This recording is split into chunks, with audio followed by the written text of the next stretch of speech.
Arne Slot.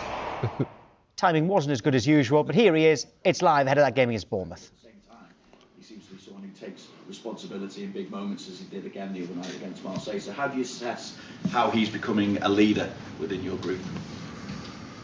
You surprised me a little bit because I was completely prepared for a Mo Salah question, because for 1.5 years, for 1.5 years you always start with Mo Salah. But no, Dom is having a very good season. But indeed, he's been part of 2 moments in our recent games which was not of his standard.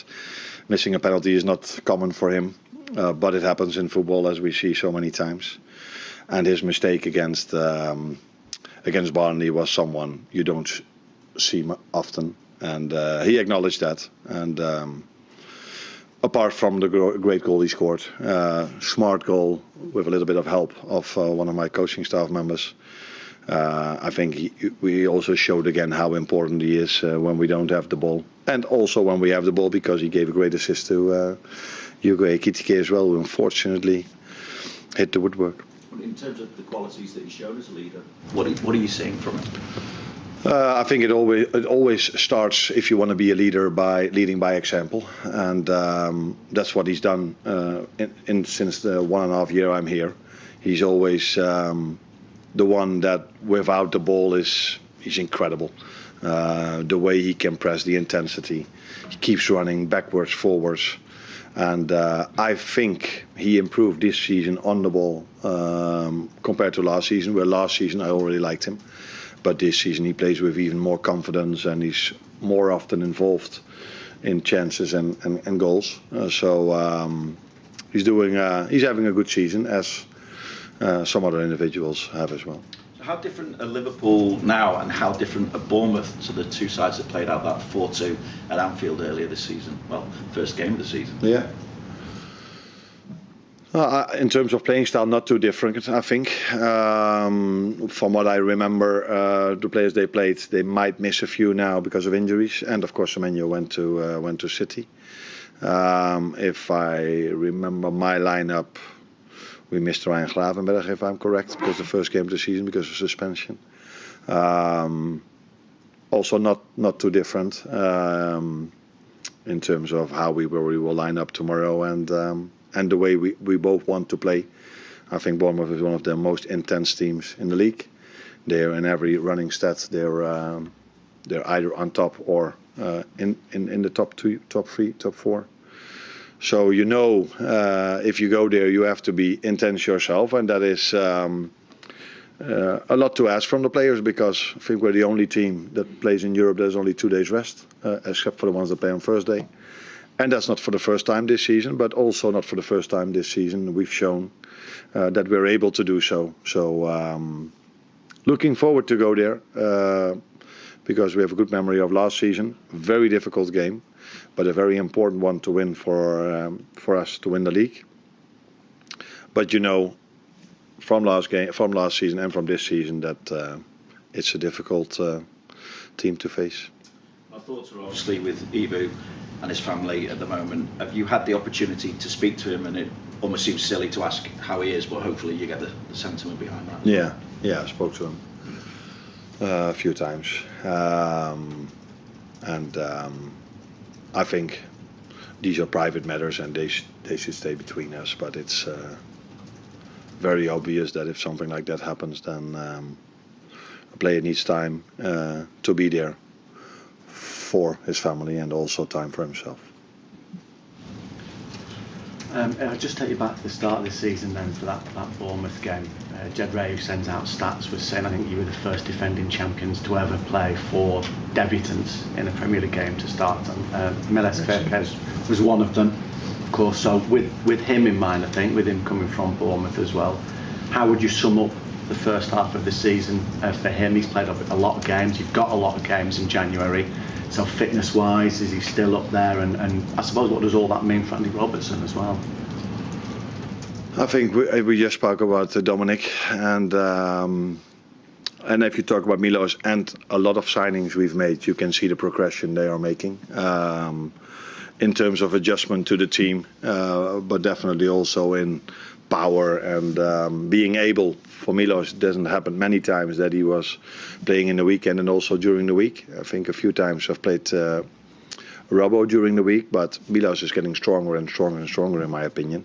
He plays better and better and better. So it was a moment to give him that game during the week as well, and he did really well in my opinion in Marseille. And he's improving, which is normal. I just got the question. Was it Sky? What? Yeah, Sky Sport. Again, Sky Sport. About the signings, and I told them, if you look at the age of our signings, they will not only be better the second half of the season, they will be better next season, and they will be better that season afterwards, and that season afterwards. That is also the way this club is run. We sign young players where we think there is a lot of room for development, although they are already really good. So yeah, he's improving, but not only him. All young players do. And we have to make sure that the players that are a bit of older level stay at their elite level. And it sounds like you were preparing yourself for a Mo Salah question, so might as well ask. Why do you look at him then? Because I think there's only one team in his history here at Liverpool that he scored more goals against than he has against Bournemouth. Which team is that? Manchester United. Oh, Manchester. Okay, yeah. I didn't know that. But he does do well against Bournemouth. And he's not played in the Premier League since December the 13th. So I suppose, how he's doing, whether this is the one for him to come back for a Premier League start for him, and what maybe changes for players maybe against certain teams. 4 players against certain teams. What maybe changes? In terms of he's not started in the Premier League since then, and in terms of maybe when you score so many goals against a certain team, whether if anything changes with that. No, that doesn't change because Mo scored against any team in the Premier League a lot of goals. So probably one of them Bournemouth, but I think against any team he scored a lot. So Mo played 90 minutes, as many others did. And yesterday we had a recovery session because we couldn't go back home after the game because we had a late kickoff, as we had so many times in Europe. Not once we had an early kickoff. So yeah, we had recovery yesterday. We trained today, and knowing Mo, he's ready to play tomorrow, but because he's shown that so many times in his career. But he, like all the others, have a training session to go, and then I will decide on the lineup for tomorrow. Jeremy Frimpong has started the last 4 for you. That's his longest run in the team for you so far since signing. I just wonder what you thought about his development so far, his recent performances, and what an informed Jeremy Frimpong might do for bringing the best out of Mo Salah again. Now, one of the reasons why Jeremy played as well so many games is that he was, I think, before Mo came back, the only player I had for the right side. So that increases the chance for a player to play. But it's also immediately a risk because he's been out quite long this season and now he has to play almost every game. And he's, as you can see, quite an intense player. And what I mean with intense, if he runs, it's already sprinting because he's so fast. So we have to take good care of him. But he's had a big impact in the games he's played since he's back from injury. That's why we were also disappointed not to have him available for such a long time, because we all know he could do this.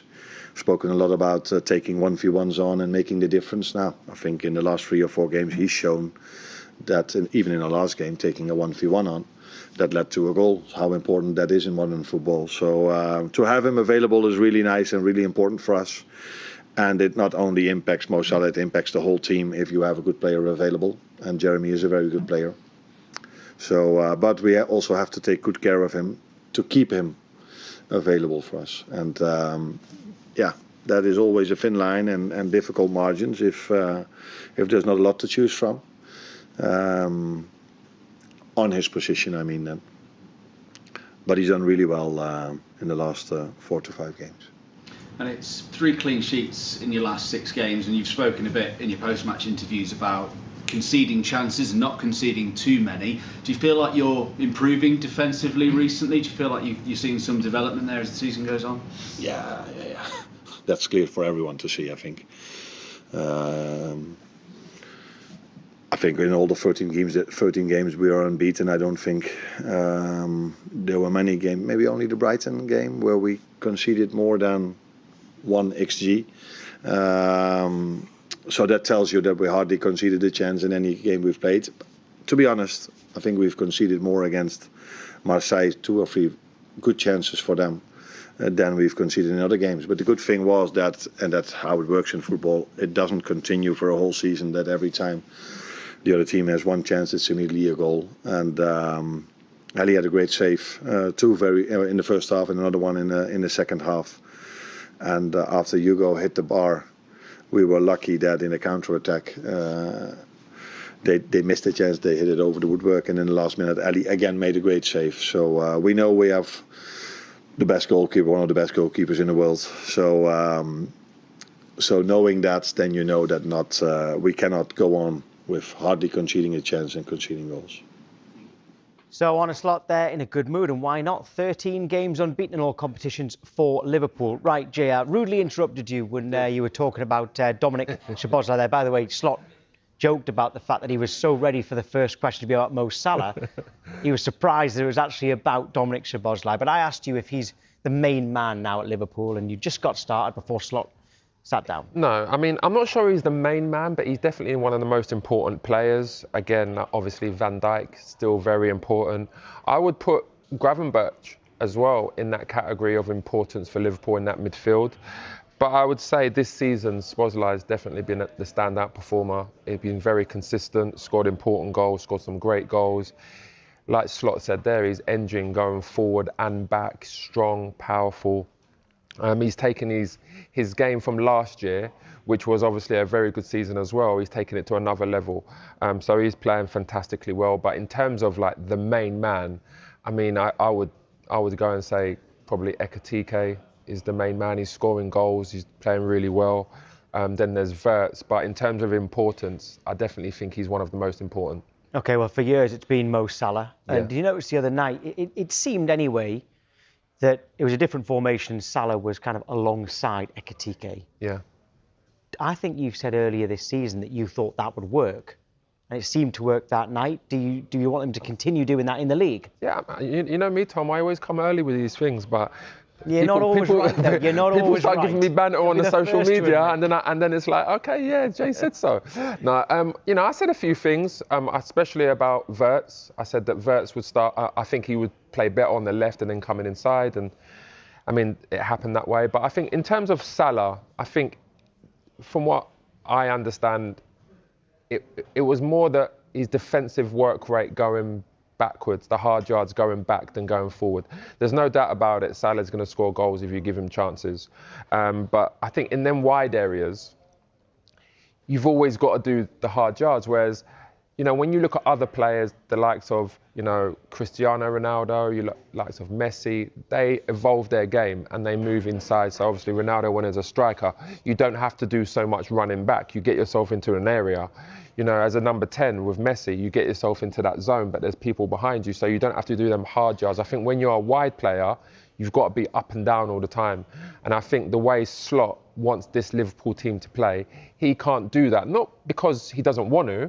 I think it's more just because he's aged, and that happens with age.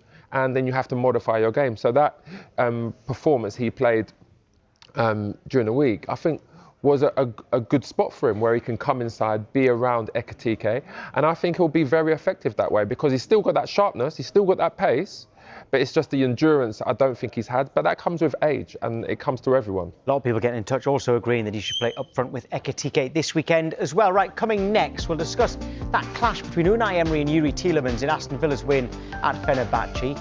A treat for Formula One fans coming up. The new Ferrari car will be revealed at 10:30 a.m. We will be live to Italy, plus Patrick Vieira